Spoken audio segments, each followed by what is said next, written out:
Assalamualaikum warahmatullahi wabarakatuh. Selamat datang di Atros Media Podcast dalam sesi ngopi.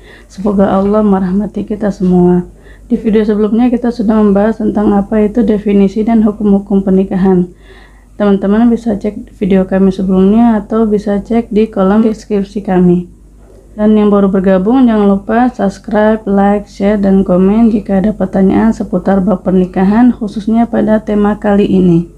Seperti biasa kita akan selalu ditemani oleh narasumber yaitu Al-Ustadz Muhammad Khairul Anwar.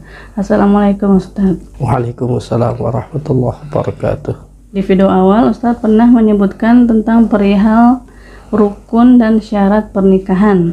Apa saja rukun dan syarat-syaratnya Ustadz? Memang betul sudah pernah disebutkan bahwa pernikahan ini ada yang namanya rukun, dan di dalam rukun-rukun tersebut setiap per rukunnya itu ada syarat-syaratnya. Adapun rukun nikah yaitu ada 5. Yang pertama zaujun, mempelai laki-laki. Yang kedua wa zaujatun, dan mempelai perempuan. Wa waliyun, selanjutnya seorang wali. Wa syahidani, dan 2 saksi, ya kan, 2 saksi, yaitu 2 laki-laki yang menjadi saksi. Wa sighatun, dan sighah. Sighah ini apa? Sighah itu adalah bentuk ataupun format kata, ya kan, format kata atau bentuk kata. Nanti ada penjelasannya, ya, nanti ada penjelasannya, yaitu apa? Sighah itu adalah lafaz yang menyatakan bahwasannya kalau menggunakan bahasa Arab bilafzi tazwijin, dengan lafaz tazwij. Zawajtuka, yang bahasa Indonesianya adalah saya kawinkan, atau inkah, yang biasa disebutkan di dalam akad nikah menggunakan bahasa Arab ankahtuka, saya nikahkan. Ini tentunya fi madhabina, di dalam madhab kita, madhab Imam Syafi'i. Au tarjamatihima, atau terjemah keduanya. Yang terjemah keduanya yaitu terjemah tazwid, yaitu saya kawinkan atau kawinkan. Terus terjemah daripada inkah yang biasa disebut ankahtuka, saya nikahkan.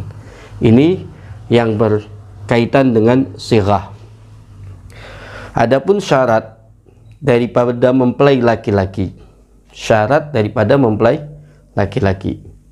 Jadi setiap orang yang pengen menikah harus tahu syaratnya. Jangan sampai tidak mengetahui syarat daripada pernikahan. Yang pertama adalah adamul ihram, ya kan, atau disebut alla yakuna muhriman. Seorang yang menjadi mempelai laki-laki yang mau menikah ini, itu nggak boleh dia dalam keadaan orang yang berihram, baik ihram haji ataupun ihram umrah. Itu nggak boleh, dia nggak boleh. Kalau dia nikah dalam keadaan haji, nggak boleh, nggak memenuhi daripada syarat.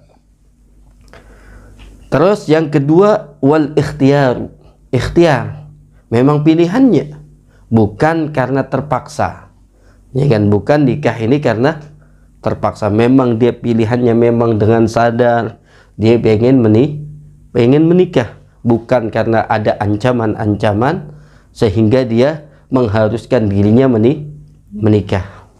Kalau ada ancaman berarti tidak memenuhi syarat. Terus selanjutnya wat ta'yinu, ya kan, ta'yin, tertentu, enggak harus yang mempelai laki-laki ini sudah tertentu, ya kan, enggak seserampangan, sudah tertentu. Memang dia ini mau menikah dianya sendiri, ya kan. Terus selanjutnya, wa ilmuhu bismil mar'ati, dia mengetahui daripada nama perempuan yang mau dinikahi, au ainiha, atau zatnya, bentuknya, ya kan, atau zatnya atau bentuknya. Memang dia benar-benar tahu, ya kan, perempuan tersebut yang akan dia nikahi. Dia mengetahui bahwa yang akan dinikahi adalah fulanah binti fulan, yaitu seorang perempuan yang namanya fulanah, putrinya seorang fulan. Atau dia telah menentukannya, sudah menunjuk, kalau memang perempuannya itu ada, itu saya mau menikah sama si perempuan ini, ya kan. Terus juga apa namanya, dia di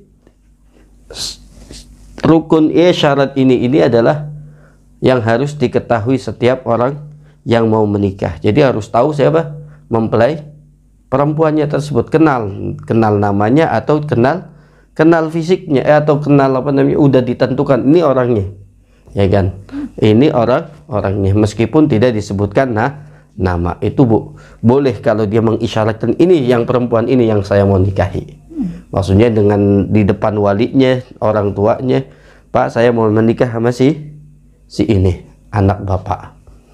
Terus selanjutnya, yaitu orang yang mau menikah tersebut tahu bahwa perempuan yang akan dinikahi halal untuk dirinya, ya kan, halal untuk dirinya, atau juga halal untuk dinikahi, ya kan, halal untuk dinikahi.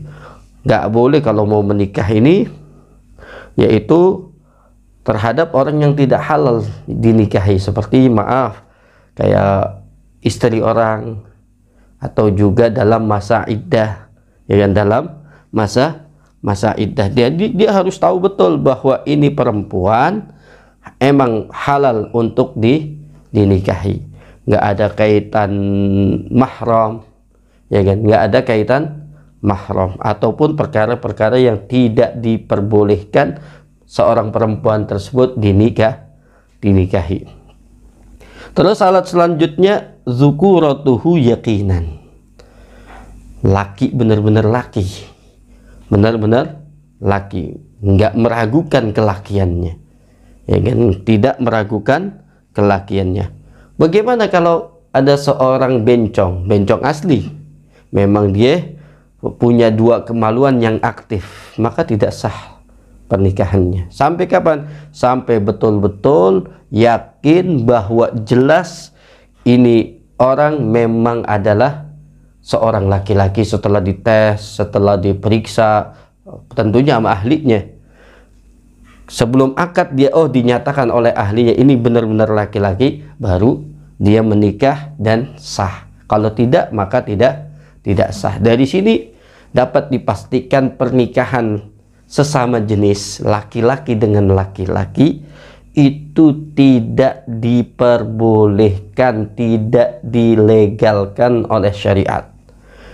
Bahkan sesuai yang kita pelajari saat ini, yaitu ini orang yang nikah sesama jenis laki-laki sama laki-laki tidak memenuhi syarat, ya kan, tidak memenuhi syarat.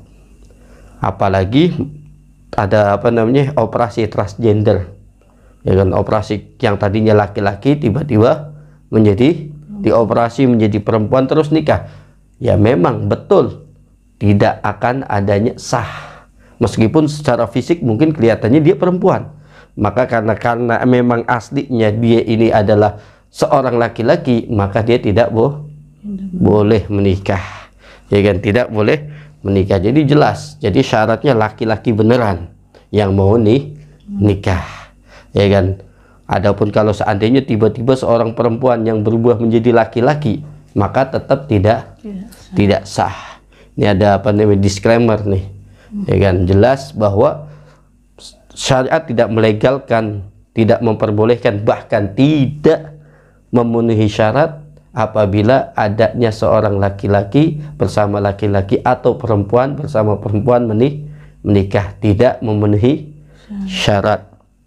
Ya kan, ini jelas banget, sangat jelas. Terus selanjutnya yaitu adalah tidak adanya antara mempelai laki-laki dan perempuan, tidak ada mahram, hubungan mahram, baik dia mahram mungkin secara apa namanya, secara mahram yang memang ada unsur darah, unsur nasab, ya kan, atau secara daripada musaharah, yaitu yang adanya peripar-iparan pernikahan, ya kan, peripar-iparan atau pernikahan kayak seperti apa, yang mertua itu jadi mahram, ya kan, jadi mahram perempuan yang haram dinikahi, ataupun yang berjalur saudara secara persesusuan atau ibu persesusuan, itu juga tidak boleh, ya kan. Kalau ibu persesusuan nggak boleh dinikahin seorang yang pernah disusui. Begitu juga saudari persesusuan tidak boleh dinikahi oleh saudara yang sama-sama persesusuan. Ini harus diperhatikan. Ini harus diperhatikan. Inilah daripada syarat-syarat mempelai laki-laki. Jadi kalau syarat ini terpenuhi, maka nikahnya seorang laki-laki tersebut dihukumi sah. Maka dihukumin sah. Jadi karena memenuhi apa? Syarat. Ini kriteria menurut agama yang dianjurkan dalam memilih pasangan seorang istri. Seorang istri milih laki-laki, berarti yang memilih daripada suami. Seorang perempuan yang ingin memilih atau yang akan menikah itu bagaimana? Calon yang dianjurkan oleh agama itu bagaimana?